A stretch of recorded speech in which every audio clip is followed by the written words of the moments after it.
Okay, so kumusta mga kaibigan? Well, it's me, Teacher Kevin PH, and we're back with another video.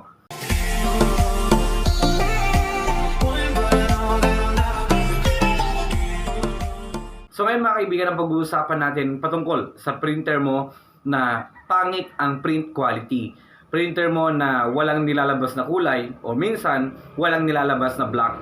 Okay, so ang video ito mga kaibigan will fall on your perspective bilang customer. Nasubukan nyo na bang pupunta sa mga shops at pinatingin yung inyong computer at sinabi nilang wala, print head problem na yan.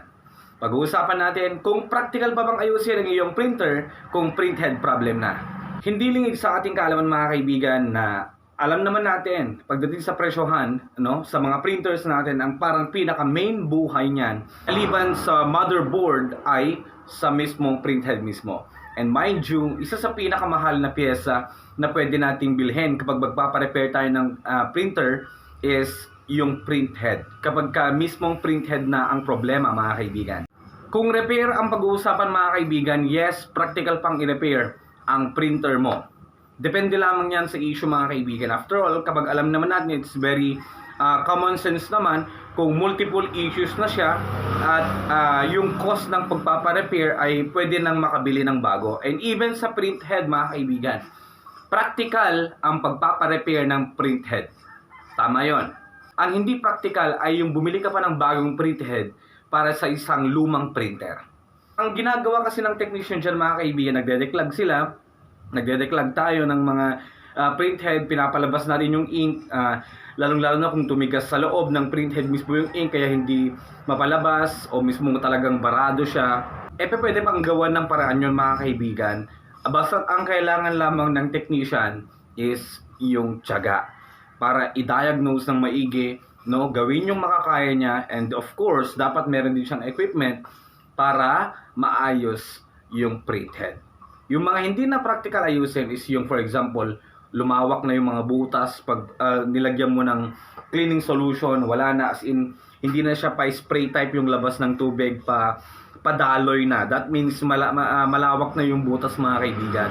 So all in all mga kaibigan, kung susumahin natin, yes, practical pang ipaayos ang printer mo kahit print head issue na. After all, gagawin naman lahat ng technician yung kanyang makakaya para gawan ng paraan at ayusin yung print head ng printer mo.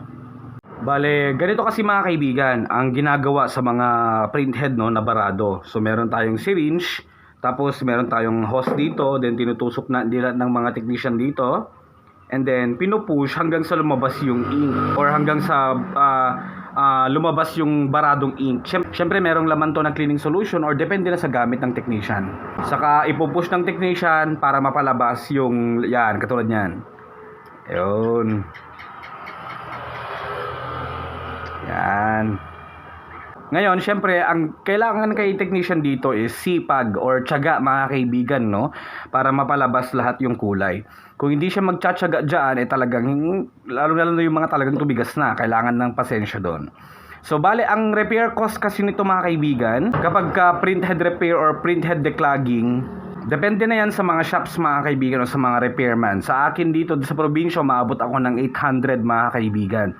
With cleaning na yon ng waste pad. Alright? Ang singilan dito, hindi tataas ng 1K. Depende na lang talaga sa mga shops. So, hanggang dito lang muna yung vlog natin mga kaibigan. Maraming salamat po sa inyong panonood at hanggang sa muli po. Yes, practical pang ipaayos ang inyong printer hanggat kaya pa.